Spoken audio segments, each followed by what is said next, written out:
Mic check. 1, 2. Are we recording?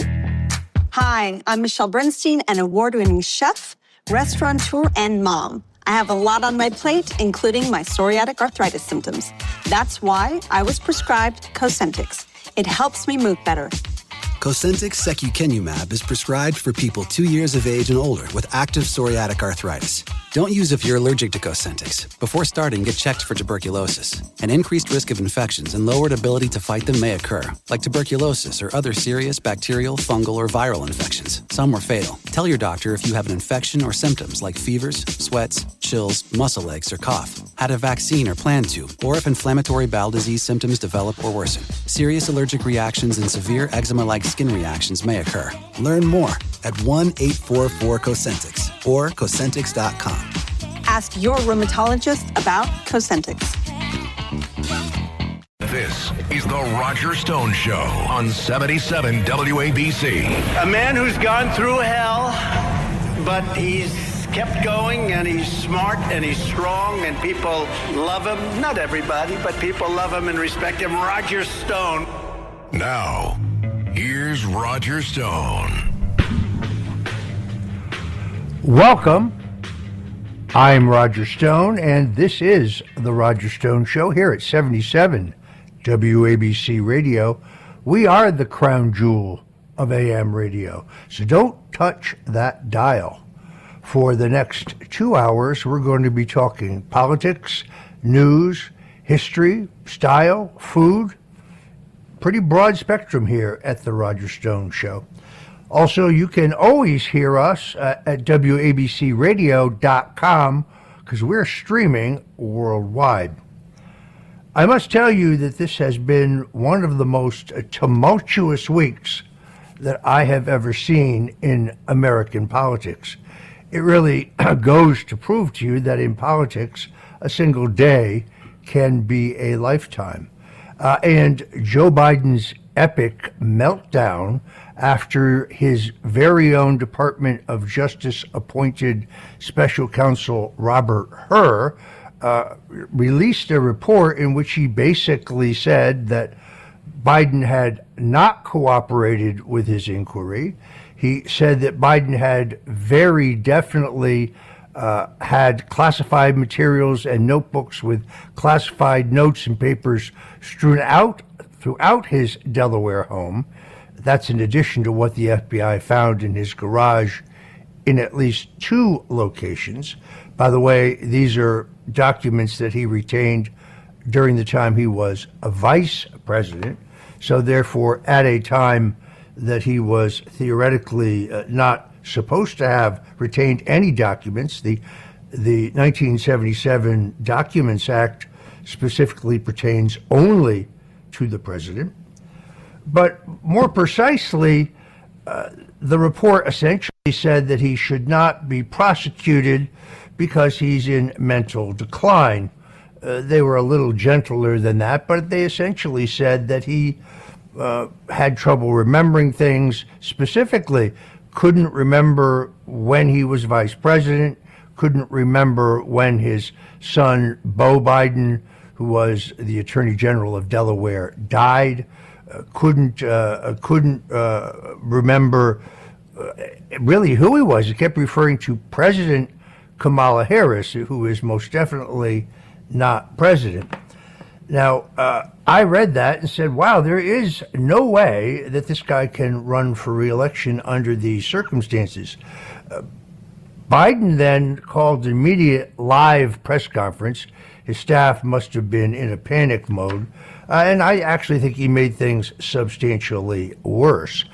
He was angry and hot, lashing out at his own Department of Justice appointed special counsel, insisted in that very same presentation that there was nothing wrong with his memory, talked about his son's death, but couldn't remember where the rosary that he said he wore every day in remembrance of his son came from, referred to the president of the Palestinian Authority as the president of Mexico, the president of Iran as the president of Mexico, Earlier that same week, he had referred to the landmark Supreme Court decision regarding abortion as Roe v. Ward.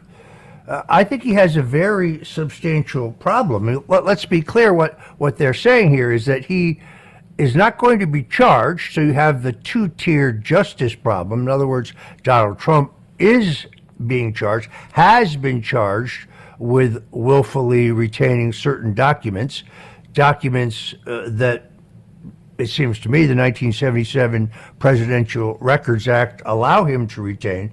Joe Biden, we're being told, it will not be prosecuted because he's too sick or mentally diminished to stand trial. But this is the same guy they're going to tell us should have his fingers on the nuclear codes. They have a very serious problem. What they're going to find, however, is that Joe Biden's single greatest, I guess you'd call it, a quality, is stubbornness. This is the job he's always wanted.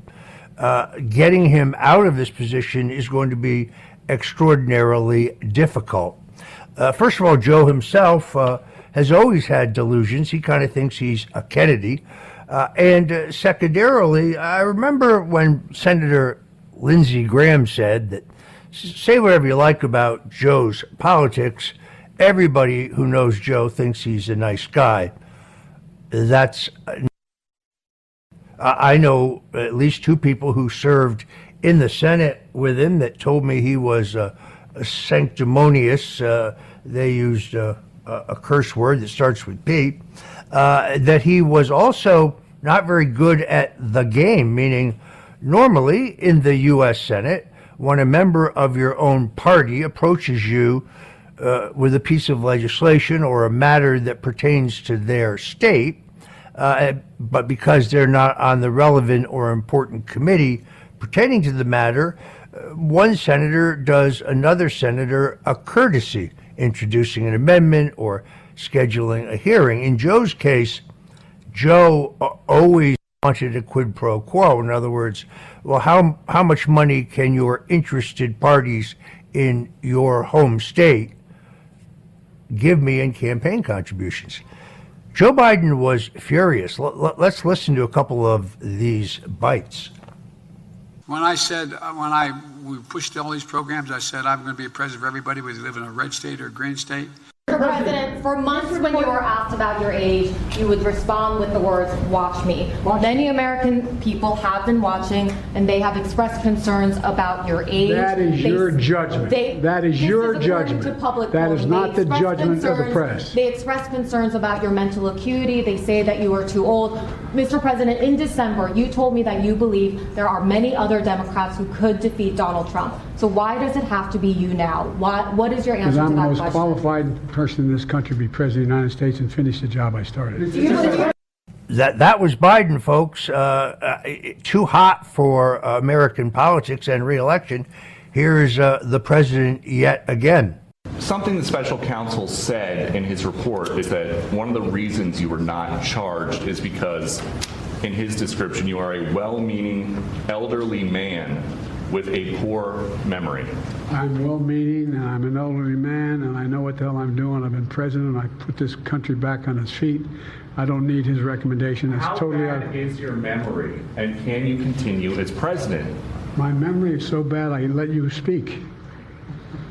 That's your memory has gotten worse, Mr. President? My memory is not good. My memory is fine. My memory, take a look at what I've done since I become president. None of you thought I could pass any of the things I got passed. How'd that happen? You know, I guess I just forgot what was going on. I've actually never seen anything quite like this in American politics. It reminded me when Richard Nixon had his bitter final press conference and he said, well, folks, just think what you'll be missing. You won't have Richard Nixon to kick around anymore. It is really extraordinary. Now, the real question is, what happens next? I think the Democrats really have to consider removing Joe Biden under the 25th Amendment. Let me explain how that works. To remove somebody, a president, under the 25th Amendment of the U.S. Constitution simply takes the approval of a majority of the cabinet plus the approval of the sitting vice president. That would be Kamala Harris. Now, in the event of removal of the president under the 25th Amendment, which clearly can be done for the purposes of mental capacity diminishment, cognitive decline, the vice president, of course, becomes president. Given the fact that just in the last several weeks we have seen speculation in the press that Joe Biden wants to dump Kamala Harris from his ticket and bring in Gretchen Whitmer, the governor of Michigan, perhaps it would be a sweet irony if Kamala Harris now dumped Joe Biden. Now, I predicted on this very show just a week ago that Biden would not survive as the Democratic nominee, that Barack Obama, the de facto head of the Democratic Party, would orchestrate a situation in which they've cleared the field for Biden. He will roll through the primaries and caucuses essentially because he is unopposed. Very strange for people who keep braying about their commitment to democracy. And then just before the convention, he will announce that for reasons of health, he is not running. He will release his delegates, let the convention work its will, whereupon I have predicted that Michelle Obama will be reluctantly drafted for the Democratic nomination. Joel Gilbert, who is a documentary filmmaker and author, actually joins us today in the Roger Stone Show to talk about exactly that, his amazing book, Michelle Obama 2024, and the companion documentary. He could never have foreseen the events of the last week. Really quite extraordinary. We will see how this plays out. I'm now, as you're allowed to do in politics, revising my view. I think in the end, Joe absolutely cannot run, but he's not going to want to give up his authority to pardon himself, his brother, his son, and other members of the Biden crime family. Joe's epically stubborn, so is Dr. Jill. I suspect there is internecine warfare going on in the Democratic Party right now. People keep telling me, people who actually know her or know members of her staff, that Michelle Obama has zero interest in running for president or being president. I believe that, actually. However, I think when the party leaders and the public come to her in the 11th hour and say, look, you are the only person who can stop Donald Trump, that she will give in to what her husband wants her to do. Many people have seen that extraordinary video of Barack Obama being interviewed by Stephen Colbert, who was at one time funny, and he specifically says, you know, I've often thought it'd be great if I could just hang out in my basement wearing sweats, have a microphone, there would be an earpiece for whoever the front man was, and I could basically have a third term. There it is, folks. There is exactly what is going on in America today. So we're going to watch this very closely, and as I say, Joel Gilbert will be along today's show to talk about it more extensively. Yesterday, right here at 77 WABC, I had a classic left-right confrontation with former Congressman Anthony Weiner. He, of course, represented the left. I represented the right. We talked about all the issues of the day, including the war in the Middle East, the struggle over whether Donald Trump should be on the ballot that is currently before the U.S. Supreme Court, the situation at our borders. You can go to the 77 WABC radio app, or you can go to WABCradio.com and listen to that incredible show. I certainly respect Anthony Weiner as a very smart and aggressive debater. I thought it was lively, and I recommend it to you. The one thing we did not get to that we had hoped to was the economy, because I believe the Biden administration is really pulling a fast one. These job numbers that they have posted are completely bogus. They claim that there's a 353,000 net job gain, which is double their estimate, which was 180,000. In fact, last month, there was an exodus of 175,000 people from the labor force. In other words, they stopped counting the people who are no longer looking for work. Now, get this. Last December, that was 676,000 people who left the labor force and therefore are not counted in these new job numbers. So combining December and January, you have a total of 851,000 people left in the labor force. Now, normally these people would have been counted as unemployed, but they are basically wiped out of the count because they haven't looked for work for at least 4 weeks. So the actual job losses in the household survey conducted by the Bureau of Labor Statistics, which calls itself the BLS, but should call itself the BS, was actually 714,000 job losses in that 2-month period.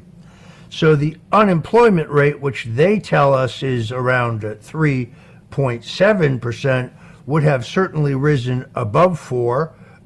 Actually, if you account for these people who have left the labor force, looking at what they call the U6 unemployment rate, the actual unemployment number in America today is 7.2%. The other big weakness in Bidenomics that they try to gloss over is the fact that although wages have grown, the number of hours worked has plummeted to 34.1 per week. This is the lowest number of hours worked in 14 years. That includes the depths of the pandemic. That means that the entire labor force is working 1/2 hour less per week on average compared to a year ago.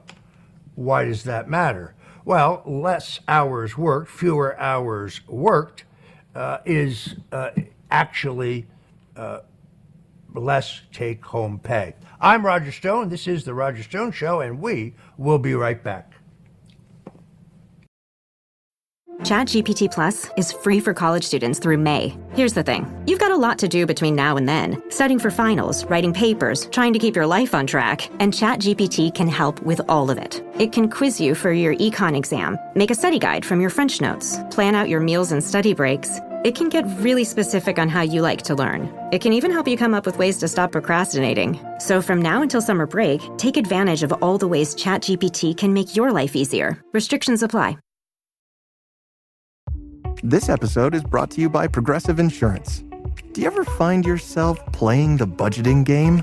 Well, with the Name Your Price tool from Progressive, you can find options that fit your budget and potentially lower your bills. Try it at Progressive.com.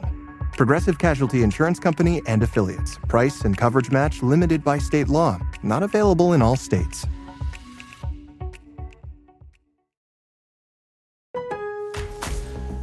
Craftsman Days are here at Lowe's with big savings on the tools you need. Right now, get a free select tool when you buy the Craftsman V20 2-pack battery kit. Whether it's the backyard, the bathroom, or beyond, Craftsman has the tools to help you power through and get the project done right. Because DIYing is unpredictable, but your tools shouldn't be. Shop Craftsman at Lowe's today. Valid through 6/18 while supplies last. Selection varies by location. This is your before and after story. Southeastern College can help you prepare for a secure and fulfilling career in the growing healthcare field. We offer a wide range of careers to choose from. So whether you want to be a medical assistant, medical billing and coding specialist, nurse, surgical technologist, or another healthcare career, we've got you covered. Become a vital part of a healthcare team and make a real difference. Southeastern College, your future is bright. Visit sec.edu to get started. It's the Roger Stone Show on 77 WABC. This is Roger Stone, and we're back at the Roger Stone Show. Don't touch that dial. Now would be an excellent time for you to go to the App Store and get the 77 WABC radio app. That way you won't miss any of the amazing programming we have here at 77 WABC.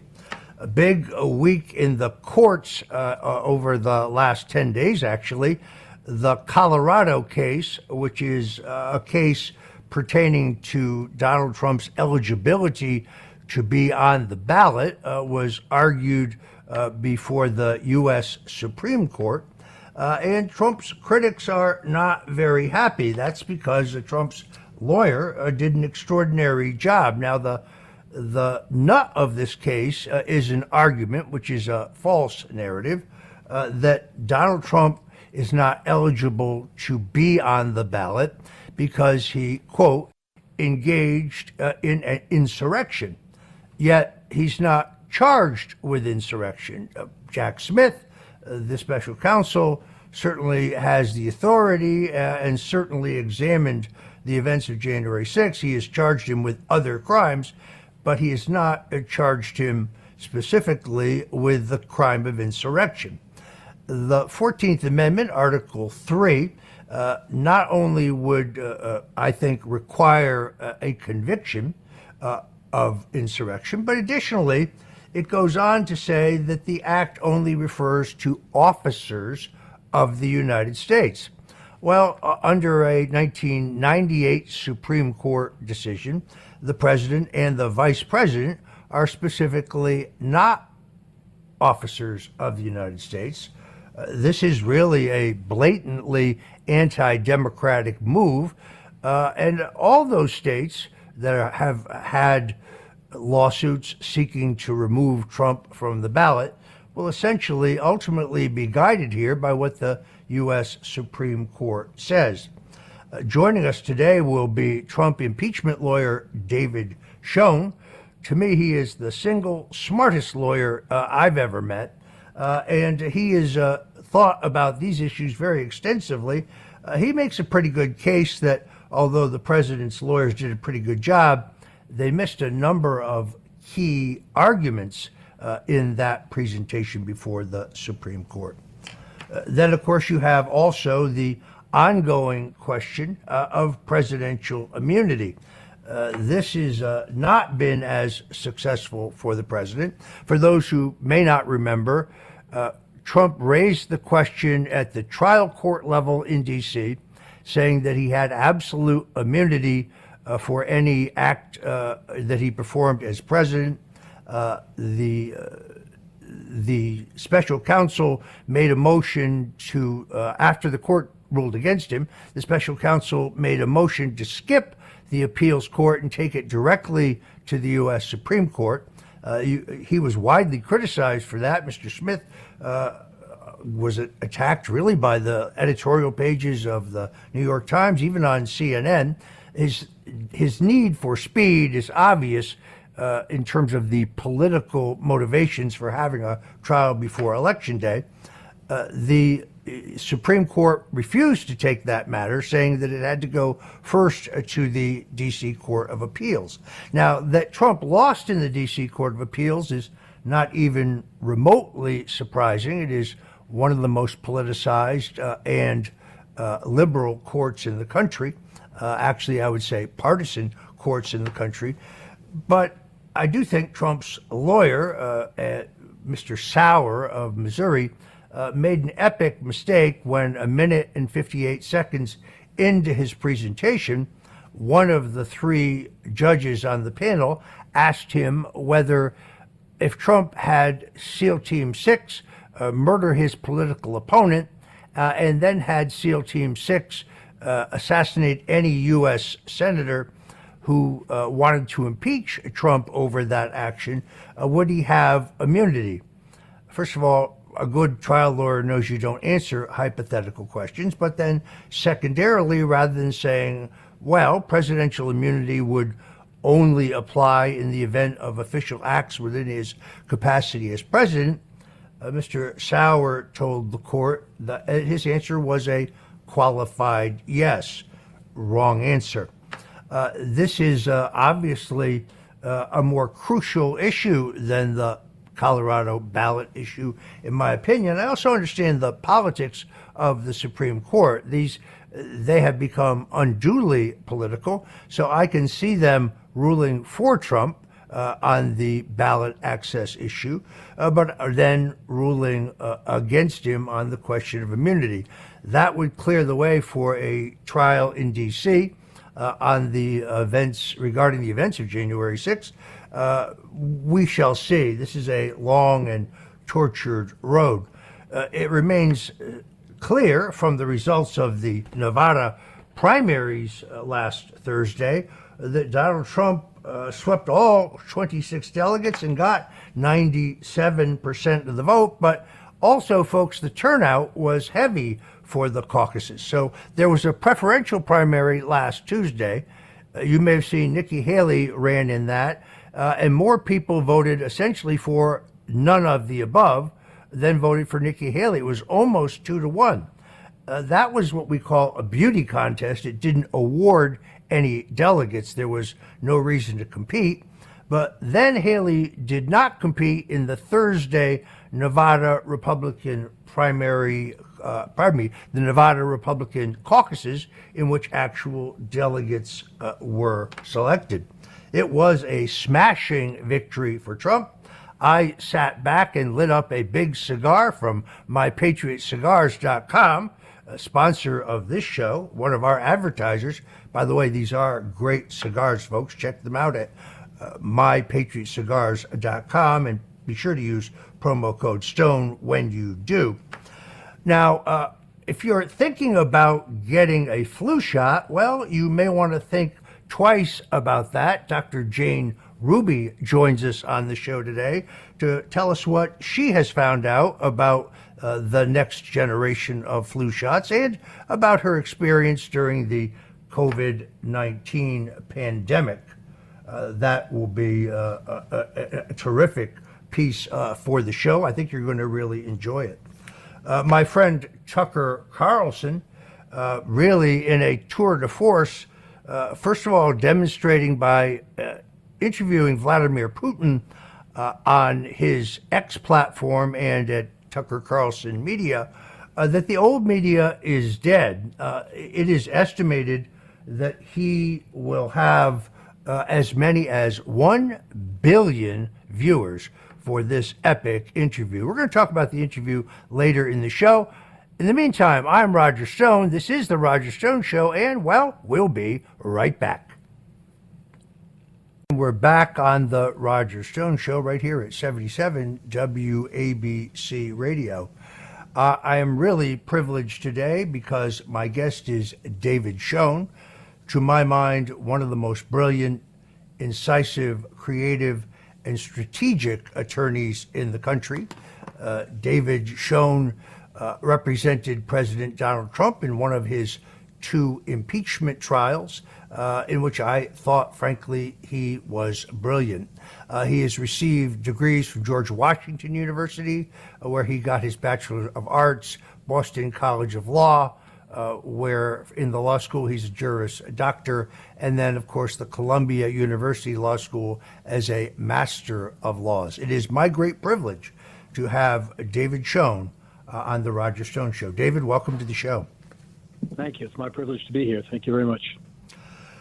So a tumultuous week for President Donald Trump in the courts, actually a tumultuous 2 weeks. It's hard to know where to start. Last weekend here on the Roger Stone Show, we talked about whether this presidential election was going to be decided at the ballot box or in the courts. The courts are clearly going to play a key role here. A great interview with the independent journalist Matt Taibbi. Let's start with the ballot access matter before the courts, specifically the Colorado case, but it's emblematic of numerous attempts in numerous states to prevent Donald Trump's name from appearing on the ballot. Now, in your practice, one of the things you have specialized in is ballot access, not necessarily for Republicans. You have represented Democrats, socialists, minor party candidates. In America, everybody's entitled to representation, folks, and David Schoen is a zealous advocate on behalf of his clients. Tell us, David, what you thought about the arguments before the U.S. Supreme Court regarding Donald Trump's ballot access in Colorado. Well, it's a fascinating case, frankly, and some of the amicus briefs that were filed are actually well worth reading, far more than the parties' briefs, I would say. But I think, I said before the case was argued that I think it's a slam dunk. It should be a 9-0 decision for President Trump.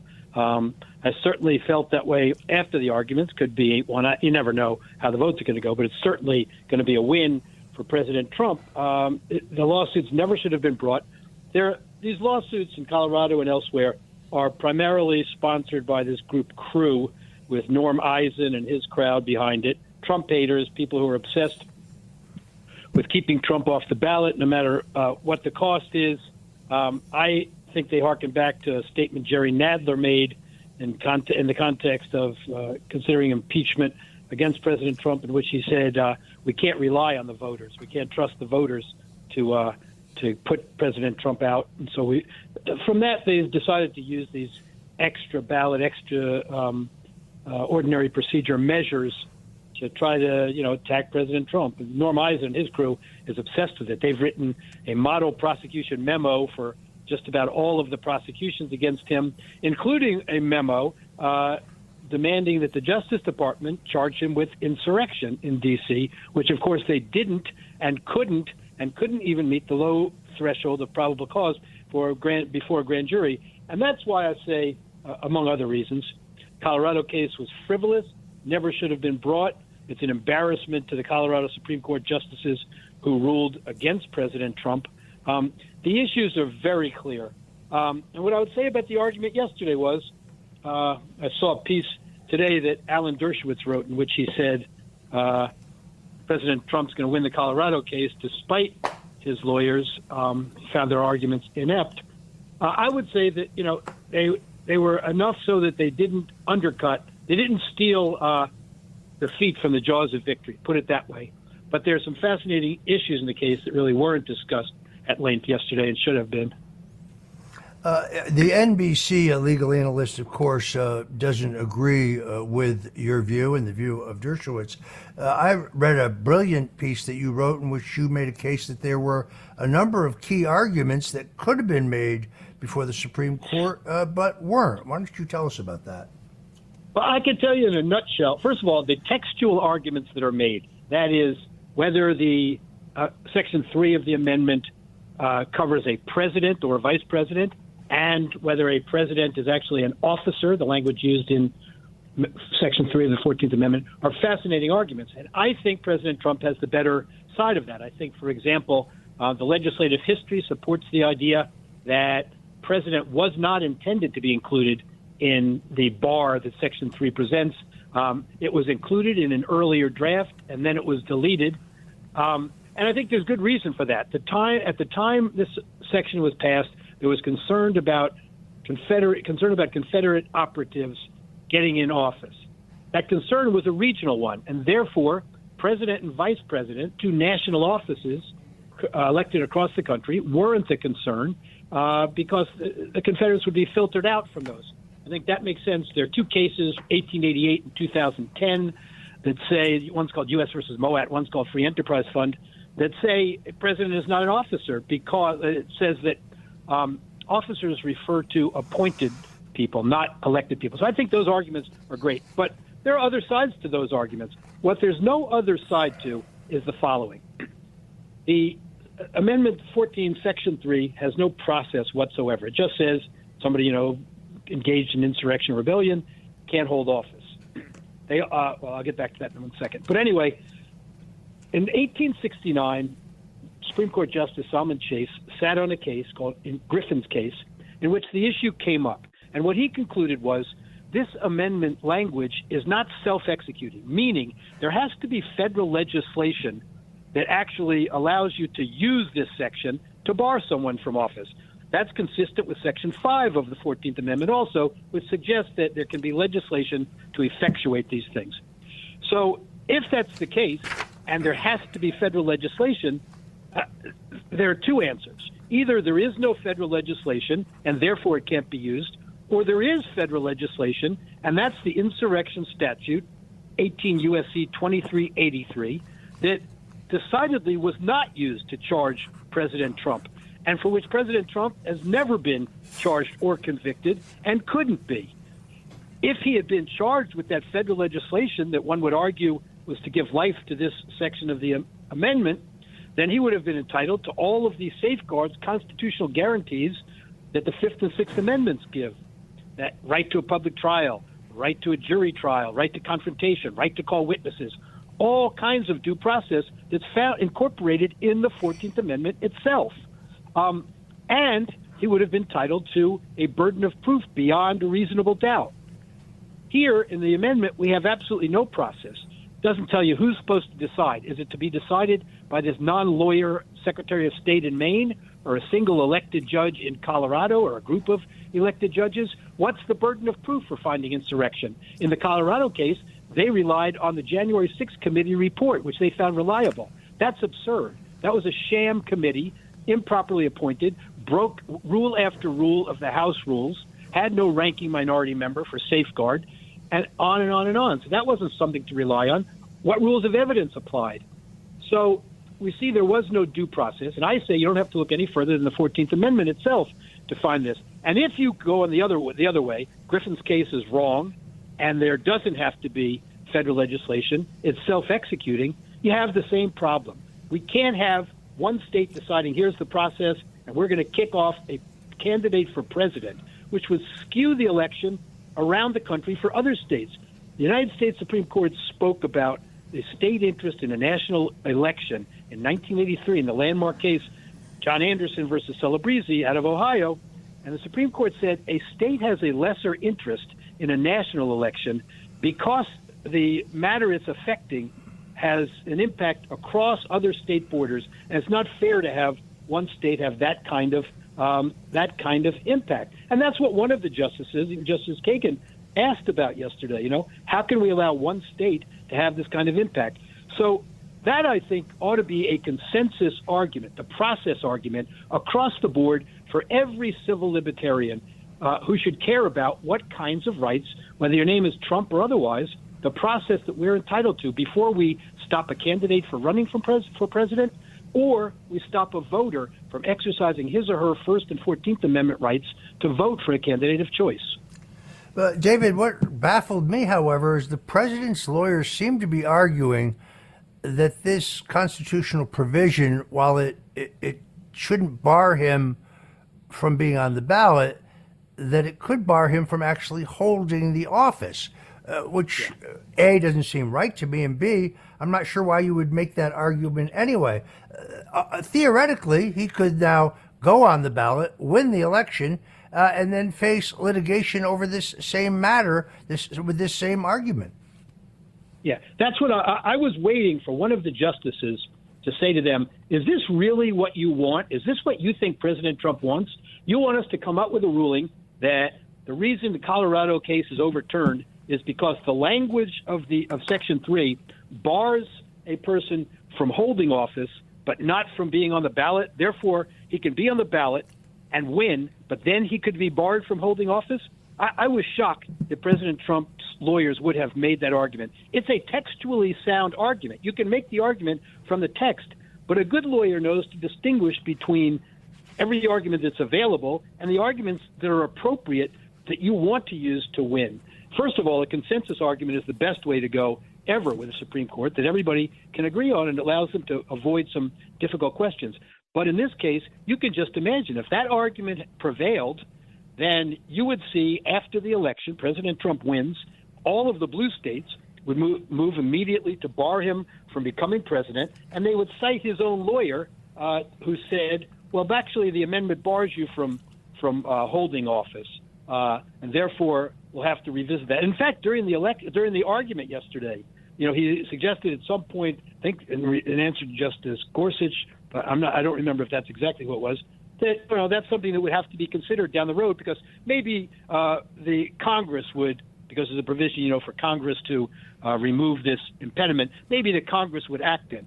There's no way on earth President Trump would have approved that kind of argument if he had been told it was being made and understood the impact of it. He's a very savvy guy. David, have you had the opportunity to read Special Counsel Robert Hur's report regarding President Joe Biden's retention of classified and top secret documents? I'm familiar with it. I haven't read every page of it, but I'm familiar with the highlights, that's for sure. And those highlights clearly were misconstrued last night in President Biden's representation of them. Both his representation, but also in a blistering statement put out by the office of the White House legal counsel, essentially trying to rewrite the facts. This is not about disrespecting the memory of Joe Biden's late son, Beau Biden. They use that as a political shield, of course. How dare they ask about that? But it was also interesting to me that the author that Biden was working with, who had been given access to these classified documents for a book, destroyed all of his tapes when he learned that there was going to be an investigation. That's a destruction of evidence. I would have thought that would have merited a prosecution, but evidently not. This is once again the two-tiered justice system.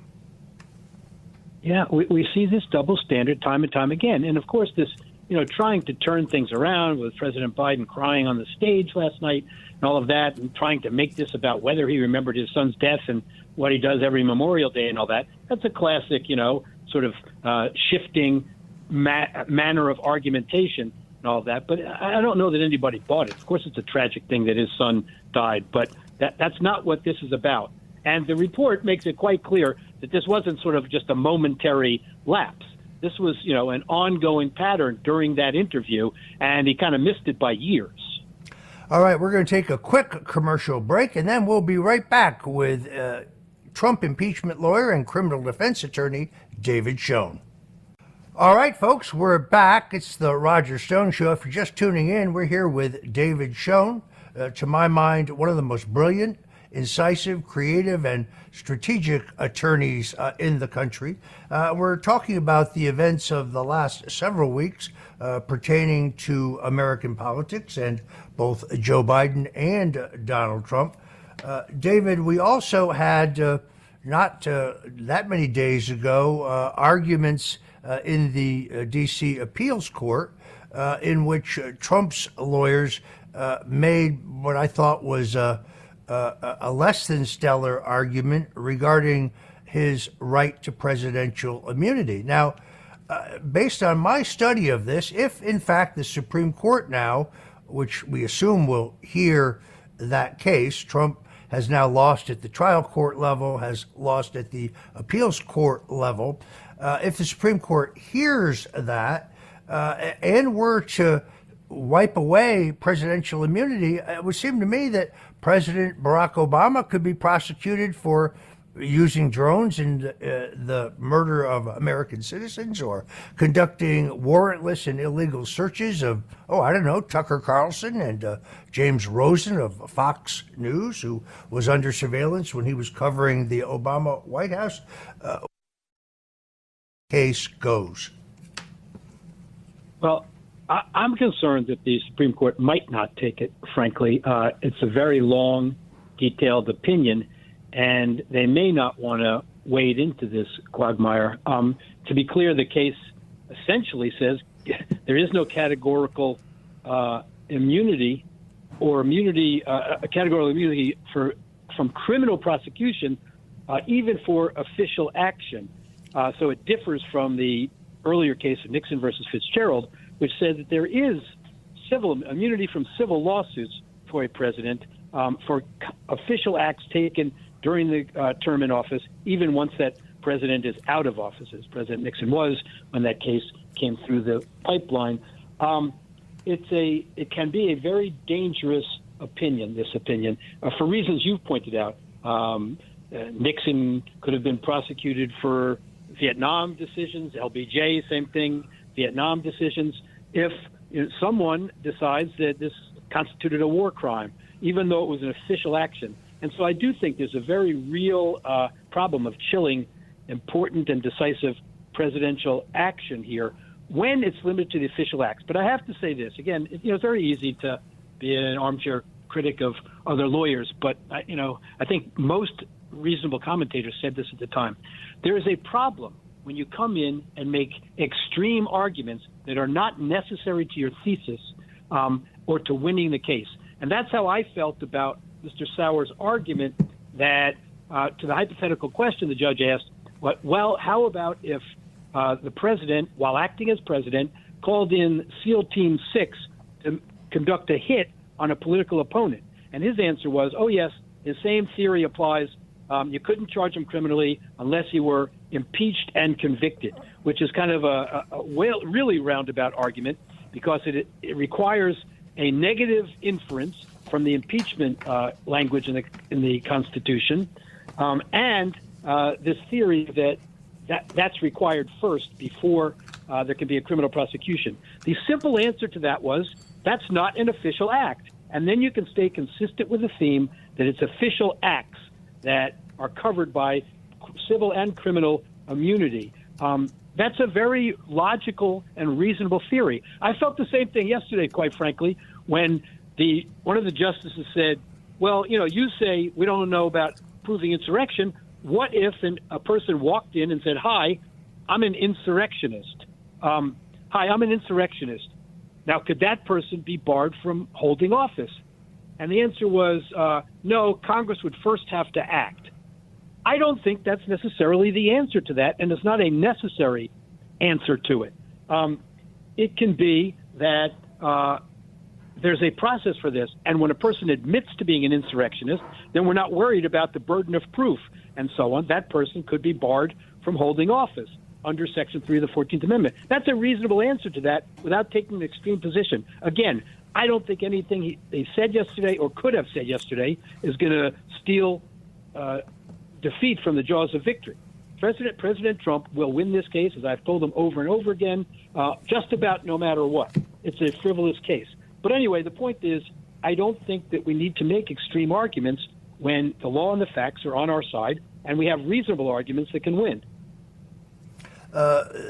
David, in the time we have left, former Attorney General Ed Meese has filed an amicus brief with the U.S. Supreme Court in which he argues that Special Counsel Jack Smith's appointment is flawed, that it is not legally valid because he was not a sitting U.S. attorney. His appointment has never been approved by the U.S. Senate.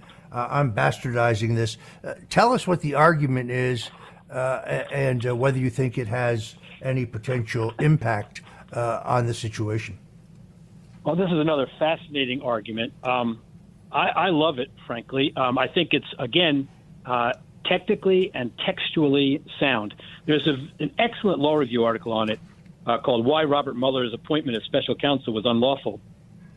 Two scholars, Steve Calabrese and Gary Lawson, wrote in 2019 that explain this in detail. But essentially, Article 2, Section 2, Clause 2 of the Constitution is called the Appointments Clause, and that tells us how officers in the government are appointed. We have superior officers, inferior officers, and so on. The point that these authors make, and I think they're right, this is the argument, it's kind of a three-part argument, that there's no statute in place originally to give rise to this office of special counsel properly constituted. Secondly, that even if that's not a problem for you, that whether he's an inferior officer, the special counsel, that the appointment process wasn't authorized for that. And clearly they say he's not an inferior officer. He's a superior officer, can only be authorized by presidential appointment and confirmation by the Senate, and that was never done.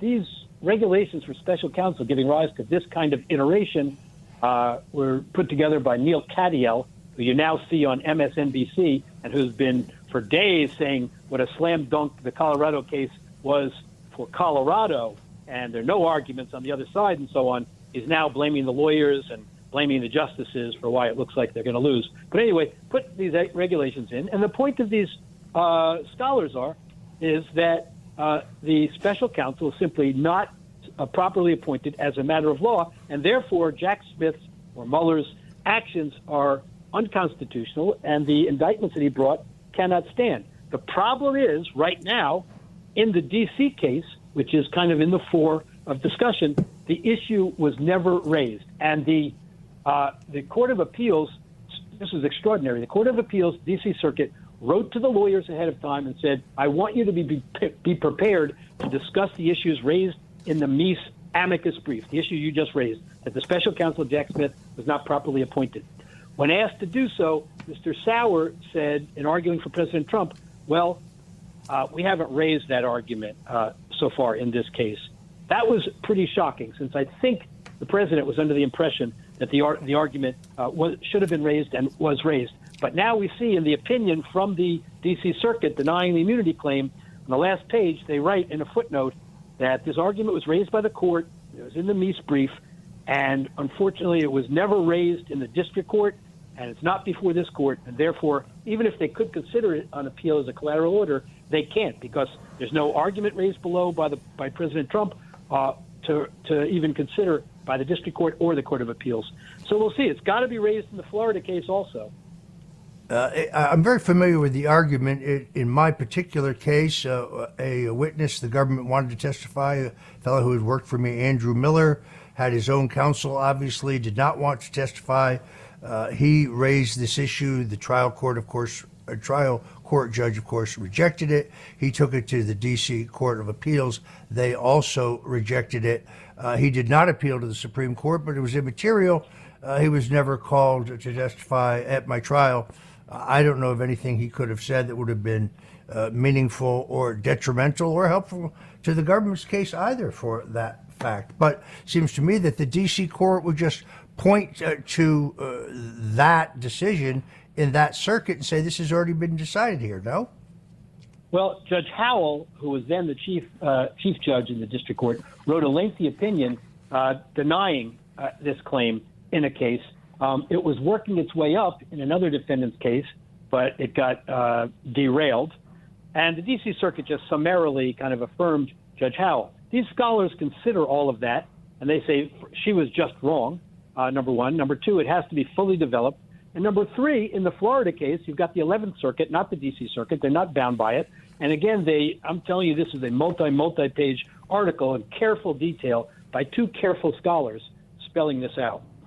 All right. Thank you very much. Unfortunately, we are out of time. I want to thank David Schoen, criminal defense attorney, and a brilliant analyst who is that rare lawyer who understands the intersection of both law, media, politics, and the public arena. David, thank you so much for joining us on The Roger Stone Show. Thank you. Always a great show. Thank you very much. We're back. This is The Roger Stone Show here at 77 WABC Radio. Folks, now would be a great time for you to go to the App Store and grab that 77 WABC Radio app so you never miss any of the amazing programming that we have here at 77 WABC. This is the radio station I grew up with, and it is one of the most powerful AM radio stations in the country, bringing you extraordinary programming and entertainment, whether it is Larry Kudlow, who gives you the economic breakdown on Saturdays, or Dominic Carter, who tells you about the pulse of New York City, my friend Frank Morano, if for those who are night owls, America's Mayor Rudy Giuliani, one of the greatest Americans of the 20th century. There's so much great programming here at 77 WABC. You don't want to miss any of it. So go to the App Store now and download it to your cell phone. You'll be glad you did. Joining us now is Dr. Jane Ruby. Jane Ruby is a medical economist, a healthcare researcher, and a pharmaceutical development expert. She is a graduate of the University of Rochester. Jane Ruby holds 2 doctoral degrees in education and psychology and 2 master's degrees in nursing and international health economics. She is widely published, and she is the hostess of her own show. We are delighted to have a health freedom advocate, Dr. Jane Ruby, join us today on The Roger Stone Show. Hi, Roger. Great to be with you. Thank you so much for being here. I saw you, I guess it seems like a month ago now. Things are moving so quickly, but you gave an excellent presentation on your experience with the COVID-19 vaccinations, what did transpire, what's happening now. You also issued kind of a warning regarding those who may be considering taking the flu shot. Now, like you, when you're for health freedom, that means, well, that the average individual should decide for themselves. If someone wants to take the COVID-19 vaccination and then wants to take a booster, they have every right to do that. I choose not to do it. Those in my family choose not to do it. But I guess our real fundamental problem is the fact that there are those in government who think it should be mandatory. So let's kind of start from the beginning. From your point of view, what is your critique of the COVID-19 vaccinations that were rolled out that may certainly affected the presidential election and the entire course of the United States? Yeah, I fully agree with you on everything you just laid out. I'm all for freedom of choice as well. The problem I have, Roger, is that in order to make a free choice, you need to be completely informed on the risks and benefits, and that was never the case here. And then you add to that the mandates, either through private employers or across the government and across our military. And then you add further insult by recognizing that these are experimental, which means they have not completed the full normal standard for efficacy and safety trials. So just laying it all out there. With the lack of informed consent, a checklist that just says, hey, you might have a little fever after this, is not an informed consent. Those documents are generally 10 to 15 pages long. They list every risk, and so that you can make that final decision being completely informed. That was missing. It was actually kept back from people. And, yeah, I'm very concerned that the materials in these shots, which, by the way, have never been ready for prime time in humans, are now being developed. I use the word loosely, developed, without going through the usual FDA oversight and the required phases of human research trial procedures. They're being incorporated into what people recognize as the seasonal flu shot, which becomes very dangerous because people think, well, I'm not going to take a COVID shot, but I'll take the seasonal flu shot because I do that every year, or, grandma does that every year. And overarching, Roger, the concern I have is that these were never about public health. These are bioweapons. These were gain of function on what probably was some existing coronavirus, which is the common cold virus, that can mutate over years. But we're talking about something that was developed to really force your body to make the disease-causing part of a cold virus. And this is all done synthetically in a lab. And again, the top of the food chain that we've seen from the evidence is that this is all coming from a Department of Defense program to cause depopulation and injury and future generations to suffer a permanent change in the human genome. So I know I threw a lot out there, but that's really what people need to understand. So let me just ask you directly, based on your research, what is in these vaccinations, and how does it basically change your body chemistry? Very, very good question. The challenge in answering that is that the evidence shows, and the FOIA documents and all the documentation that's been reviewed so far shows that we don't really know what is in the shot on any given day in any geographic location, and even within the same lot number. And that's because Pfizer was able to wrangle an agreement with the European Medicines Agency, which is the equivalent of the U.S. FDA, and I believe it was grandfathered by the FDA, that there was a 50% non-disclosure agreement. Well, that means that they, at any given time, they can change it up. They don't need permission. I mean, Roger, in my 20 years in the pharmaceutical industry, we couldn't change the color on a box of pills without going through a procedure, submitting a package, and getting approval by the FDA to make those visual changes. These people are able to apparently change it up. We know that they've admitted that there is a synthetic, in other words, created in a lab, a genetic code that is actually artificial. It's not using natural or organic genetic material. That's problem number one. It's taken from macaque monkeys, aborted fetal cells, and a host of other things we don't even know about. And that code is supposedly directing the human body to make the spike protein, which is the antigen, the part that makes you sick on a coronavirus. And so making that on the inside of the body, that's not where invaders are blocked by your immune system. Your immune system is looking outward. So you have this toxin being self-produced. This is why people are sick, why they're dropping dead, why some of them have neurological problems. They can't walk across the room. It's why some of our elite fighter pilots are being grounded. They have chest pain, pressure. I mean, it's a mess. There's been a mess created. And Roger, here's why I think it's intentional. In this industry, if something came out publicly, something untoward about one of our products, the companies went crazy. PR got involved. No one was able to say anything. We were supposed to direct everybody to our communications office. Nobody has said a word about the growing death and destruction.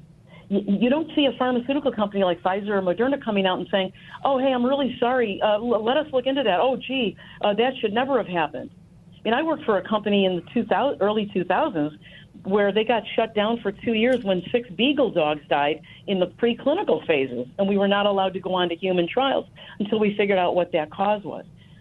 Now you contrast that to today, where people are everybody knows people that have died from these shots and that are disabled, and the companies aren't saying a word.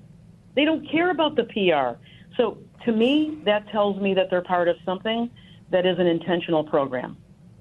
It is interesting, even today, that you still see news about the entire question, about particularly the rise in rare cancers, the strange clotting that has been found in those who've taken the vaccination. But you really only see it in alternative media. You're never going to see this covered on Fox or CNN or any of the national networks. It is still shocking to me when I look at public opinion research polls showing that in many cases, as many as 70% of the people say that they believe that the vaccinations were both safe and effective. Now, that could obviously be based to a great degree on people's individual experience. In other words, no one wants to say, oh my God, I took this vaccination and maybe I haven't. But is there not, in fact, an actual spike in rare cancers, in heart problems, and so on? Absolutely. And one of the first signs that I think the public could really discern from that is when the 3 DOD whistleblowers, that was Lieutenant Colonel Dr. Teresa Long, Lieutenant Colonel Dr. Pete Chambers and Major Dr. Sam Sigaloff came out as whistleblowers and showed the DMED data, it's a pristine database for injuries and healthcare inside the military. I say pristine because only doctors, physicians, military physicians can add to it. And they saw increases by hundreds of percentiles higher than the averages from the last 5 to 10 years inside the military, and in those service members who'd taken the shot, of course under duress. You mentioned the clots. I'm the person who broke the worldwide, like in a worldwide exclusive. Nobody else would touch it. In January of 2022, there was an embalmer, board-certified, 20-year experience, who started trying to embalm people and couldn't get his instruments in and was pulling out these white fibrous clots. These clots have been shown they're not blood clots. They're not even human tissue.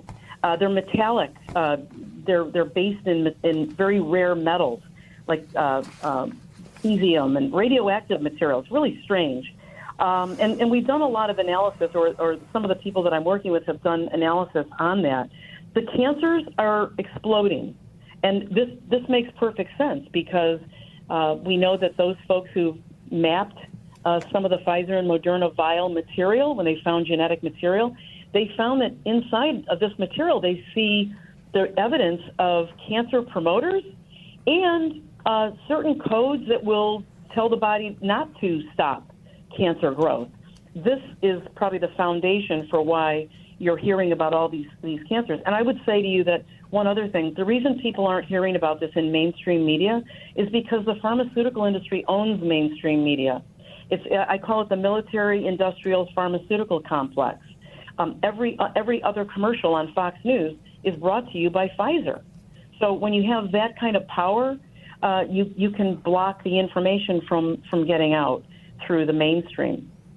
A question that I asked you the other day, which still interests me, is do you think that different batches of the COVID-19 vaccination made by various manufacturers had different ingredients, that some of them may have been more benign while others may have been technically more dangerous? Am I a conspiracy theorist, or is that possible?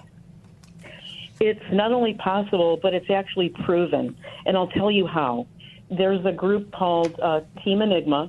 Their medical director is the former Pfizer chief of clinical ops, Dr. Michael Yeadon, some great analysts like Craig Partacooper, Sasha Latipova. What they found when they took batch, lot numbers, Roger, and they looked at the reports in VAERS of the specific, was it a death, was it an injury, was it a myocarditis, and what they did was they plotted it all out. When they did the statistics, this is the interesting part, the spikes in occurrences within the same lot number could not be explained by variances in the statistics.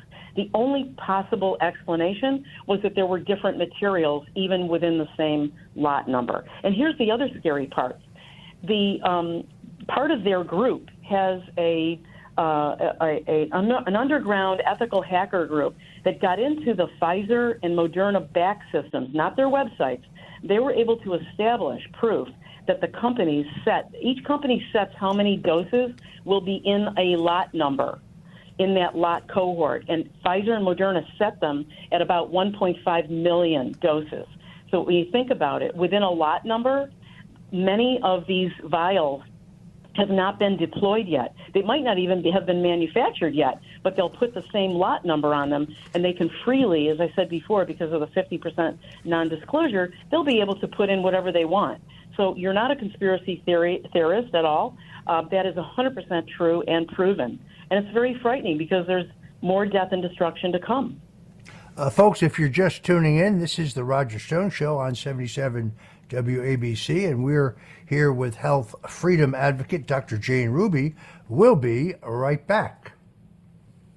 Welcome back, folks. This is the Roger Stone Show. I'm your genial host, and we're still with Dr. Jane Ruby, health freedom advocate and brilliant medical researcher.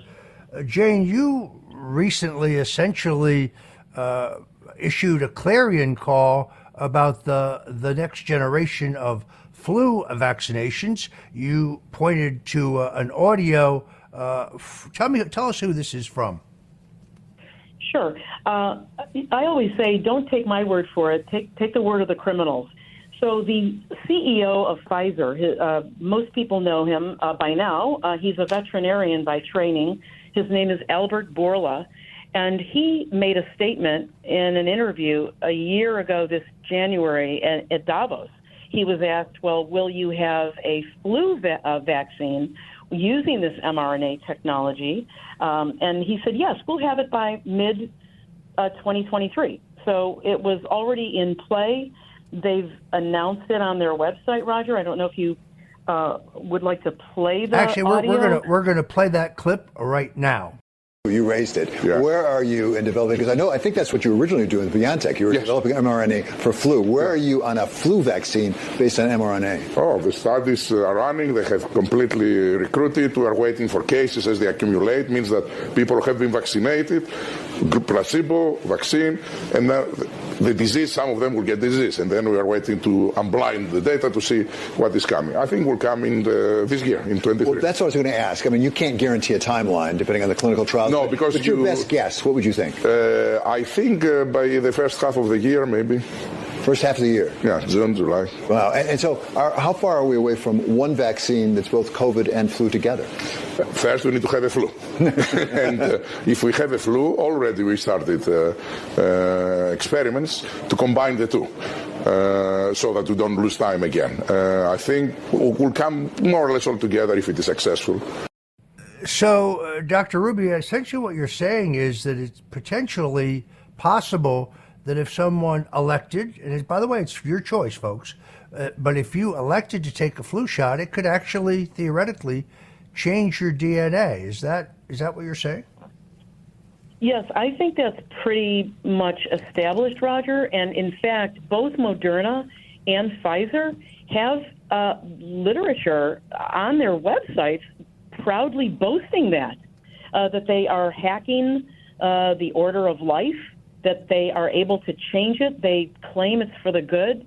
They claim that it'll be able to go into your own system, turn off your bad genes. I'll oversimplify it.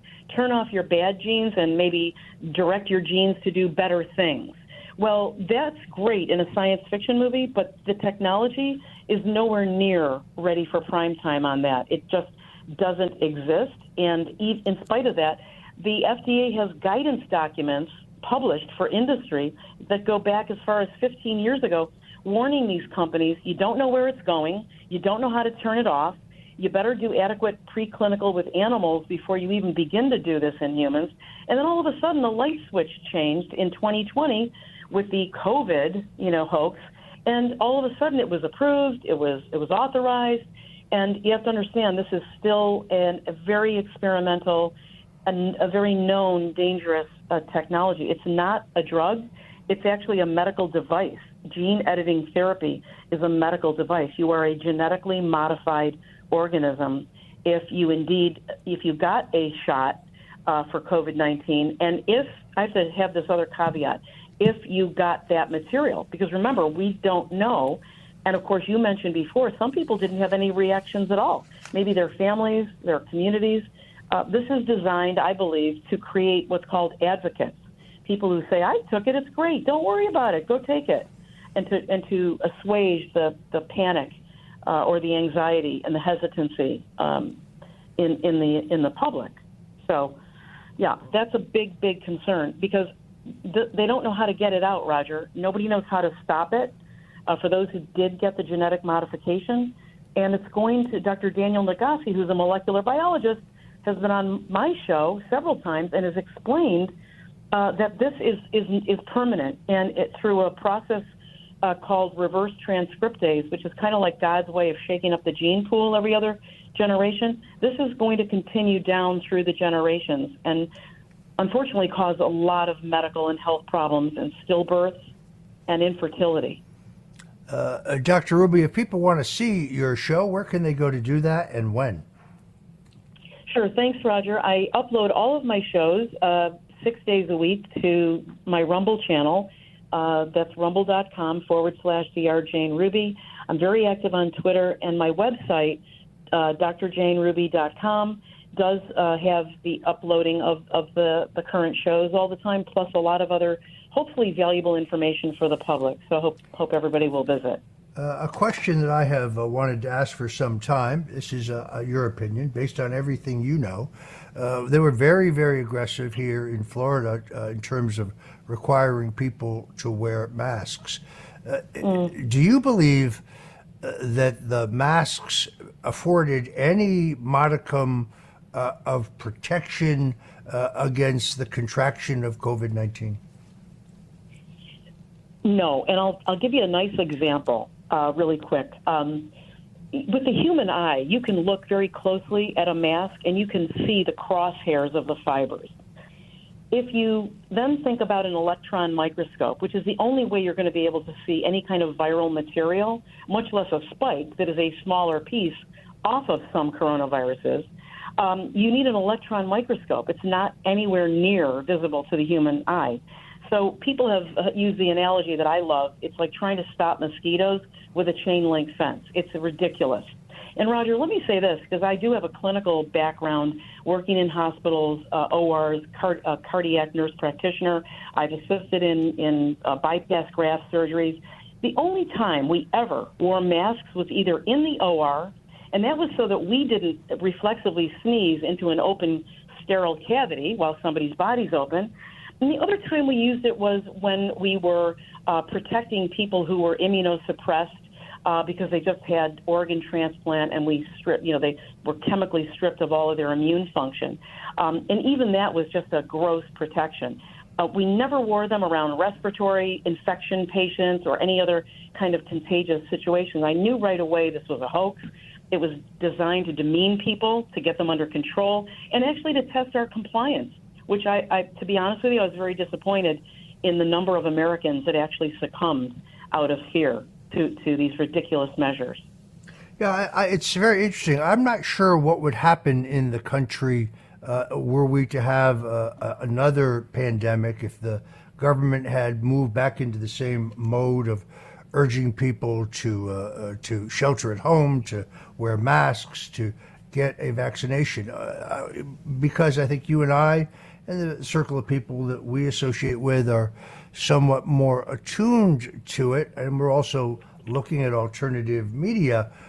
There still seems to be a large number of people who haven't done any research on this at all, who have just kind of blindly said, well, the government said it's good for me. The government says if I take it, I won't get sick. I don't know that this wouldn't, I hate to say this, but work a second time, make billions of dollars for this pharmaceutical industry and conceivably put, certain citizens at risk. I share that concern with you. And to be honest with you, I don't think people understand that this is a program. This is a war. I've had to resign myself, Roger, to the fact that there will be losses, there will be collateral damage, there will be those people who still believe in the government as much as possible. They haven't read the signs and the symptoms properly, and they will go down because of it, and their families will suffer.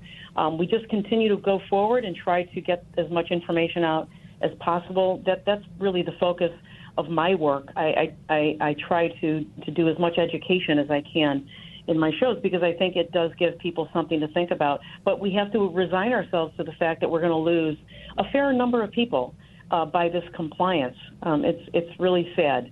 It's sad that people don't understand that this government is way out of control. It's too big, and it's not here for our good. I know that you have been sued in a massive civil action because of your public views on this question. And I also understand that $25 million litigation was recently dismissed. Can you tell us about that real quickly? Sure. I was sued. I've been harassed, to be honest with you, in social media for over 2 years by the self-proclaimed inventor of the mRNA vaccine, those are his words, Robert Malone. but he actually filed a lawsuit against myself and Dr. Peter Breggin and his wife Ginger Breggin last year, each of us for $25 million for a false defamation matter that was actually dismissed, thank God, on December 11th, believe it or not, by a Clinton federally appointed federal judge. So even he saw the ridiculousness of the lawsuit. But remember, even an innocent person, and I know you know this better than anybody, has to spend a lot of money to defend themselves. And so this little fiasco cost each of us probably about $75,000 to $100,000 to defend. And thank God we did get it dismissed, or he would have dragged us through the courts for years to come. It's important to remember and to ask, why would somebody who pretends to be on our side actually be suing other health freedom warriors? So there's something amiss there. And since then, Roger, by the way, he has continued, as I said, to harass me in social media, besmirch my reputation, my credentials, accuse me of just misogynist types of accusations that I've oversexed myself. I just can't even believe it. And this is after the case was dismissed. So we'll have to see what happens. But he actually did defame me. That's really funny. But I think it's more important to focus on going forward. And hopefully he puts these shenanigans to rest. But we'll have to see what happens. All right, Dr. Jane Ruby, your website, one more time. drjaneruby.com, and the shows are all uploaded to Rumble. It's Dr. Jane Ruby on Rumble. Thank you so much for having me back, Roger. It's always a pleasure to be with you. Dr. Jane Ruby, thank you for joining us on The Roger Stone Show. Welcome back. This is Roger Stone, and this is The Roger Stone Show on 77 WABC. Joining us on the show today, documentary filmmaker and author Joel Gilbert. Joel Gilbert has now for over 2 years predicted that Michelle Obama, former First Lady of the United States, would be the Democratic candidate for president in 2024. I am also among the handful of people who have predicted this coming political development. As I said earlier in the show, I stand by my prediction. In fact, if anything, based on the events late last week, I find it more likely than ever. Joel Gilbert, welcome to the Roger Stone Show. Hi, Roger. Great to be with you. Thank you. It really is quite extraordinary. You and I were kind of like very early on this, canaries in the proverbial coal mine. Since then, Cindy Adams, who has a great show right here at 77 WABC, is among those who say that their own sources tell them that Michelle Obama will ultimately be a candidate for president. That list of folks jumping on board has gotten longer and longer. Bill O'Reilly now says that it is the case. Joel, who else has come to the conclusion that you and I reached some time ago? Well, quite a few. Monica Crowley was an early one that understood that Michelle Obama is a political animal, and she's more political than Barack. A lot of people had bought in and still buy into her excuse, or the public excuse, that she hates politics. Well, all politicians hate politics, you know. They just love the power part of it. So even Karl Rove, who hasn't been relevant in 20 years, said on Varney and Company on Fox News just 2 days ago, he said, it definitely won't be Joe Biden, but Michelle hates politics, it won't be her. So the mainstream is slowly coming around. Glenn Beck, of course, came out saying it'll be Michelle. Dick Morris. A lot of these pundits, Megyn Kelly, are finally realizing it, but it's taken a lot of exposure of Joe Biden's weaknesses, and the fact that, especially based on the events of late last week, that everyone in the public electorate now understands it's going to be Donald Trump versus Kamala Harris, because no one thinks Biden will last another term if reelected, and there's no way the Democrats will allow that to be the case. It's going to be Michelle Obama. Yeah, for those who may have missed our earlier discussion, late last week, Special Counsel Robert Hur, who was appointed by Attorney General Merrick Garland to investigate Joe Biden's handling of classified and top secret documents, from largely his days as a vice president, since he would be entitled to have them today, but would not be entitled as vice president to ever retain such documents, that privilege being legally preserved for the president. Essentially determined that Biden had in fact retained documents he wasn't supposed to have. In other words, a violation of the law. But he also said in his final report that Biden was, let me get this exact words, he said that he was a sympathetic, well-meaning elderly man with a poor memory. And based on that, it was Herr's assessment that it would be unlikely for a jury to convict Biden for the illegal act of handling his classified documents. But Biden's response, actually, I think, added fuel to the fire. In other words, President Biden had an immediate press conference. I'm sure everybody who worked for him was holding their breath, and he basically had a hissy fit, which he said, I'm well-meaning, I'm an elderly man, and I know what the hell I'm doing. I've been president. I put this country back on its feet. I don't need his recommendation. Well, my memory's fine, he said. My memory's, take a look what I've done since I became president. How did that happen? I guess I just forgot what was going on. I assume that was sarcastic. But then in that same performance, in the press conference, he couldn't remember where he got the rosary that he said he wore in remembrance of his late son. He referred to the president of Iran as the president of Mexico. I think he hurt himself by the tone, if nothing else. This was a very, very angry man, and I think he has a gigantic problem. I think he does. And when you see the mainstream corporate media coming out against Biden, you kind of know that it's over. I thought CNN's MJ Lee destroyed Joe Biden at that press conference with her question. She said, they say you were too old, Mr. President. In December, you told me you believed there were many other Democrats who could defeat Donald Trump. Why does it have to be you now? So when that type of media jumps on board, it's the beginning of the end, I think. Let me correct myself. Biden was speaking about the president of Egypt, but he referred to him as the president of Mexico. It's the same Joe Biden who only days ago said in 1996, when he went to one of the G7 meetings, that he met Prime Minister Mitterrand of Germany. And the problem with that is twofold. Mitterrand was dead in 1996, and of course he had served previously to his death as the leader of the nation of France. But hey, it's Joe Biden. I really think now this really, if anything, it accelerates the move to find a more electable, more acceptable candidate.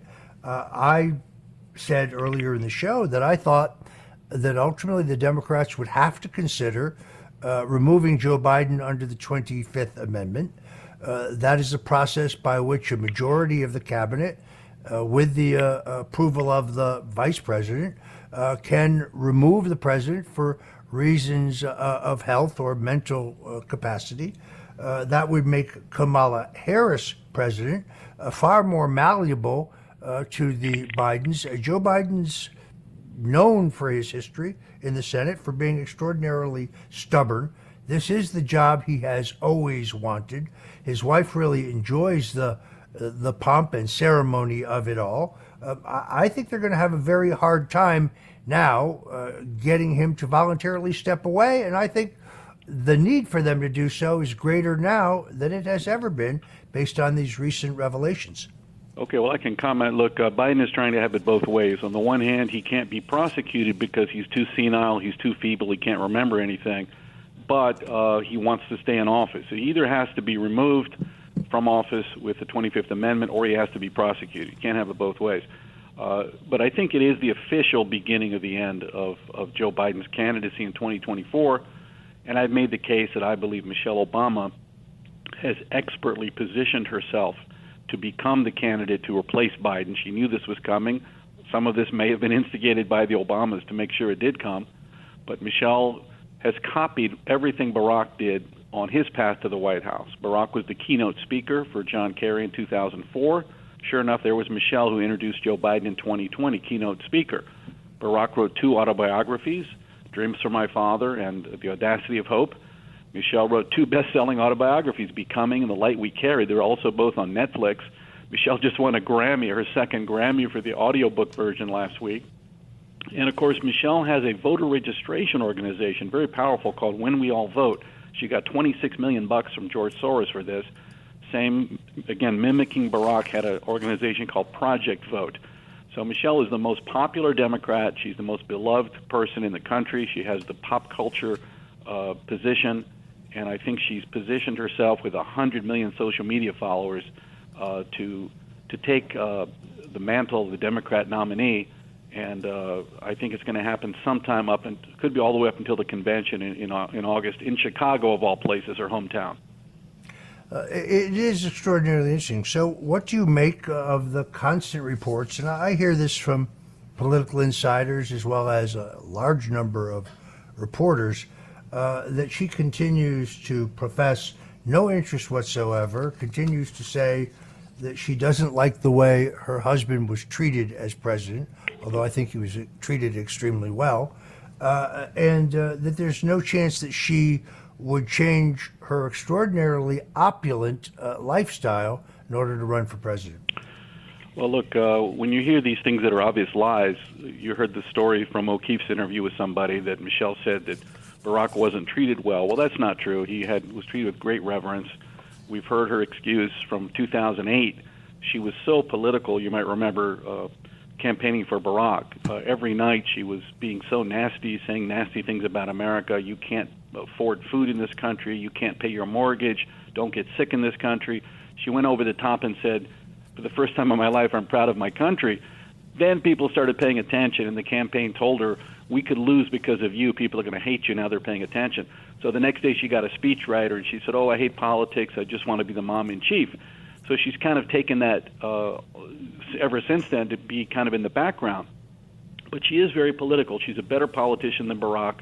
She comes from a political family. Her father was a precinct captain. Since she was 4 years old, she was going around with her father trying to get the black voters to support the white liberal machine in Chicago.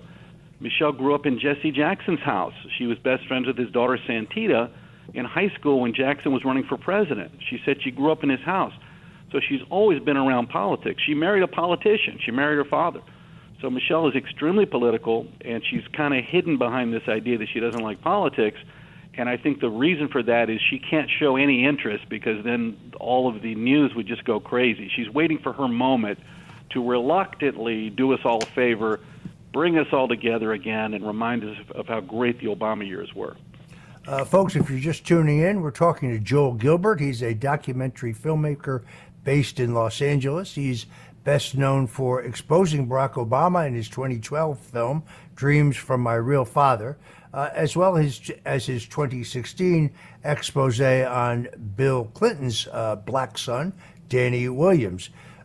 Joel's other films include There's No Place Like Utopia, Trump, The Art of the Insult, The Trayvon Hoax. He's also produced films on Bob Dylan and Paul McCartney. His current blockbuster book and film, again, Michelle Obama 2024, her real life story and her plan for power. I should also mention that Joel Gilbert is an accomplished musician, has played in a Bob Dylan tribute band, and has an encyclopedic knowledge of America's greatest troubadour, Bob Dylan. All true, all true. So how do you actually see this in terms of the timeline unfolding, Joel? Because I admit that I have changed my thinking in terms of how this was unfold. In other words, I remain committed to what I said at the Turning Point USA conference in Palm Beach last year, when I kind of shocked the crowd and said, look, let me tell you, Joe Biden's not going to be the Democratic nominee.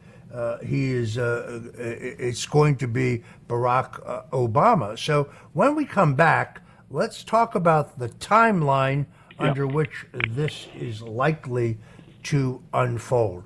Folks, if you're just tuning in, I'm here with documentary filmmaker Joel Gilbert. We're talking about our mutual view that Michelle Obama will emerge as the 2024 Democratic candidate for president, and we'll be right back. Welcome back, folks. I'm Roger Stone. This is The Roger Stone Show at 77 WABC Radio.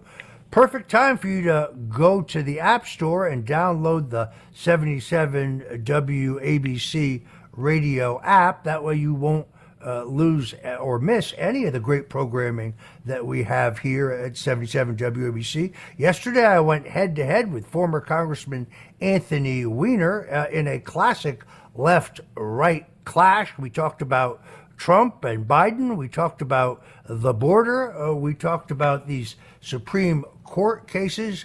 It was truly epic. You can go to WABCRadio.com or go to the 77 WABC Radio app and hear that epic clash.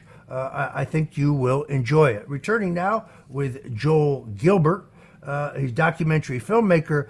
My question before the break, Joel, was how do you see this unfolding time-wise? In other words, the Democrats have cleared the process. They made sure that Joe Biden has no meaningful opposition for the Democratic nomination. He's going to rack up the votes to be nominated regardless of the events of late last week. At what point do we go through this kabuki theater of them drafting Michelle? Because Michelle, in my opinion, she will never actually run. She will act disinterested. She'll appear to be opposed. And then she will ultimately relent based on the argument that, well, Michelle, you must run because you're the one person who could conceivably defeat the surging Donald Trump. How do you see this unfolding? Well, I think that in Michelle's point of view, they've made the DNC in Chicago her hometown for a homegirl coronation right there in Chicago.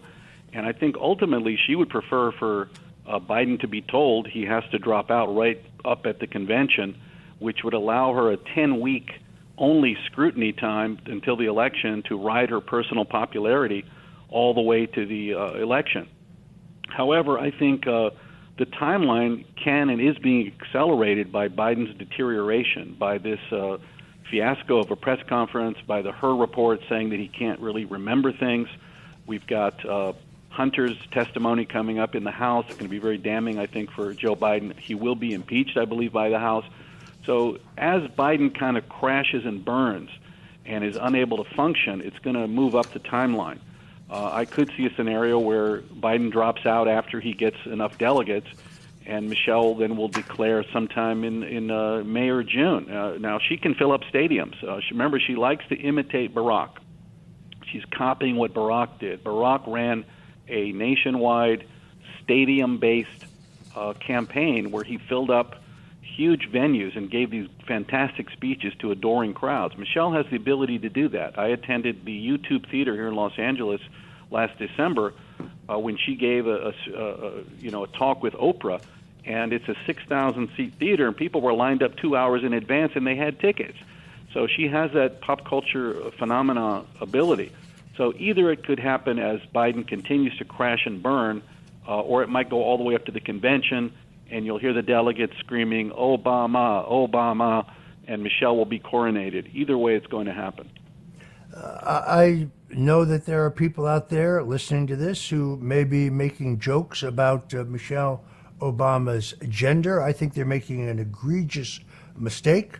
Address that question, Joel, because no one has more exhaustively investigated, or I should say researched, Michelle Obama than you have. Yeah, I've been to Chicago. I've talked to 3 of her boyfriends, her mother, her high school and elementary school classmates, principals, teachers, you name it. Got all the photos of her as a kid. I can assure you Michelle is female and has always been female. It is a joke that came up from a comedian Joan Rivers was asked, will we ever have a gay president? And she joked, well, we already have one in Obama, and Michelle's transgender. And when she died 2 months later in a kind of a strange circumstance, the internet kind of ran with that, I think, because Michelle has had 15 years of all positive publicity, nothing ever negative. So I think that's when people kind of picked up on that. But she is female, but she is a total phony, and that's her biggest vulnerability. She's not a phony because she's male. She's a phony because Michelle has a terrible relationship with the black community in Chicago, and I chronicle this in my film and book. Michelle grew up as the black face of white flight. She refused to study with other black kids. Her and her brother went an hour away. Her brother went to a Catholic school, even though they weren't Catholic, all white. Michelle went to a magnet school. They refused to go 1 block away and study at an all-black high school, which was a good school. Michelle had no black friends growing up. The black girls would beat her up and told her she was acting white and talking white. They called her an Oreo, which is a racial insult. It means you're black on the outside. You're really a white girl on the inside. Even when Barack met her, he's written that Michelle reminded him of his white grandmother from Chicago, and the family was like, leave it to Beaver. So she was never part of the black community. She falsely claims she's from the south side of Chicago. She's really from South Shore, which is an upper-class community on Lake Michigan. And then I've chronicled how Michelle got her revenge on the black community when she worked for the mayor of Chicago. She kicked 20,000 black people out of their homes. She sold them out for money. Whenever white liberal politicians were having problems with black people, they couldn't hire a white person to do the dirty work. Michelle would take those jobs. She told 20,000 people it's going to be good for you to lose your homes. And then the University of Chicago Medical Center hired Michelle to kick black people out of their emergency room. Michelle headed up for $300,000 a year, something called the Southside Health Collaborative. And if you were black and showed up, Michelle would put you in a white van and ship you back to a crappy clinic on the South Side and tell them it's going to be good for you. So Michelle has a completely phony story claiming I'm from the South Side, I was held back in life because of my skin color, I overcame racism. It's all lies to trick and fool minority voters into thinking I'm one of you, I'm one of these ordinary black folks, when in fact Michelle is someone who exploited and sold out the black community. And that's her phoniness, and that's her biggest vulnerability. So how do you think a race with Donald Trump versus Michelle Obama would unfold? Well, Michelle's going to start out with a huge pop culture support, with the media support, with, she's just so popular personally, and she's going to try to make this a very short campaign, maybe a 10-week run-up to the election. And but her phoniness is her biggest vulnerability. I think if Donald Trump just would tweet, maybe every day, he could tweet, Michelle, are you going to apologize what you did to the black community in Chicago? Michelle, are you going to apologize for denying access to health care to people because of their skin color? Michelle, what are you going to do about the 20,000 people you kicked out of their homes because they were black? That would open up a whole can of worms. I think the black community is very sensitive to someone selling them out, and Michelle is a sellout. She's somebody that sold out her race for money, and that's what Trump, I think, should focus on. And but it's going to be a tough battle because she is so popular and has so much media support. Yeah, I have been very impressed by the increased support that is reflected in the African American community in virtually all of the legitimate polling that I have looked at. I thought in 2020 that President Trump missed the boat by not talking more about his historic accomplishments in the area of criminal justice reform, the First Step Act, the Second Chance Act, where he fixed inequities in our legal system. For example, the effects of the 1994 crime bill, which mandates the harsh mandatory penalties for the first time nonviolent crime of possession of small amounts of drugs, which has fallen sadly disproportionately on people of color. These are people who belong in drug treatment programs, not in public and long-term incarceration.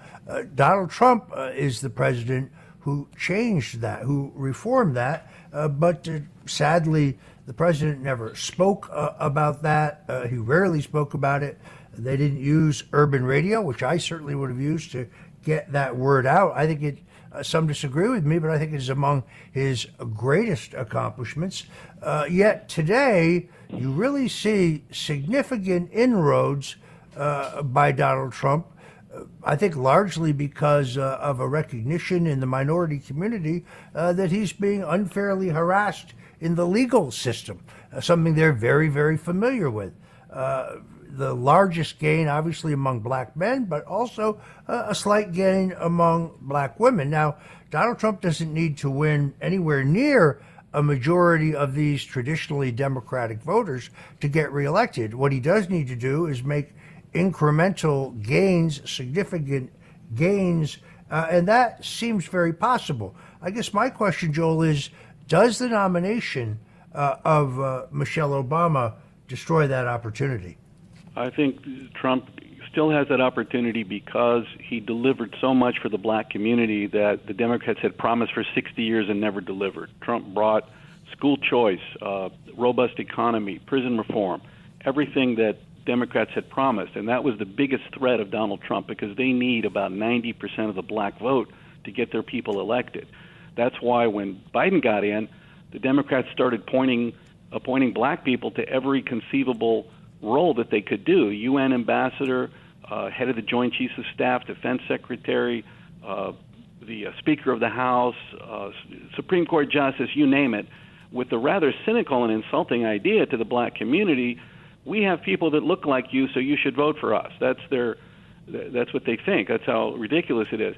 But they think, I believe, that Michelle Obama will shore up their shortcomings because of her skin color and because of her popularity. But as you mentioned, Donald Trump has a record of accomplishment. The Obama years did nothing for the black community. They ruined race relations in this country, the Obamas did, and they filled up the urban communities with illegals, drove down wages, and harmed the black community. So I think Donald Trump has a case to make, and he should make it. All right, documentary filmmaker Joel Gilbert, today on The Roger Stone Show. Joel, tell us very quickly the website where people can see your work. Please go to Michelle Obama 24 You can see the trailer, hook up to where to buy the book, and watch the movie online at salemnow.com, Amazon Prime Video, and Amazon.com. All right. Thank you, Joel Gilbert. I'm Roger Stone. This has been The Roger Stone Show. Hang on, because my good friend Joe Piscopo will be right along with Sundays with Sinatra. Thank you, and God bless you.